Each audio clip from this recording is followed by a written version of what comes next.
আমি তোমাকে একটা রিমাইন্ডার দিয়ে রাখি, if you want to shine in front of everybody you have to work in front of nobody. তুমি যদি তোমার সাফল্য সবার সামনে দেখাইতে চাও তাহলে তোমার সবার চোখের আড়ালে গিয়ে পরিশ্রম করতে হবে। 6 মাসের জন্য তুমি একটু নীরব হয়ে যাও।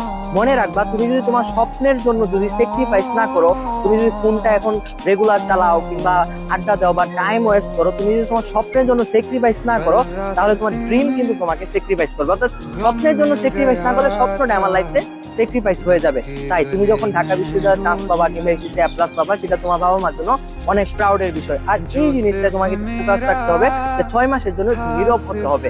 তাহলে আমরা যদি স্বপ্নকে ছুঁতে চাই তাহলে আমাদেরকে নীরবে গিয়ে পরিশ্রম করতে হবে, এবং আল্লাহ তাআলা এটা বলছেন যে পরিশ্রমীদের ফল আল্লাহ তাআলা নিজে দেয়। তাহলে শেষ ভালো যার সব ভালো তার। এই মুহূর্তে তুমি তোমার সাবজেক্ট ওয়াইজ ভালো করে প্রস্তুতি নাও, এবং প্রস্তুতি শেষে ঢাকা বিশ্ববিদ্যালয়ে যখন প্রস্তুতি নিবা তখন বাসিফ ভাই আছে যত প্রকার গাইডলাইন আছে কিভাবে পড়তে হয়, কোয়েশ্চন ব্যাংক অ্যানালাইসিস করে টপিক গুলো খুঁজে খুঁজে বের করে দিব। খুবই সহজ ঢাকা বিশ্ববিদ্যালয়ে চান্স পাওয়া। আর ওই জন্য আমি আছি তোমার সাথে।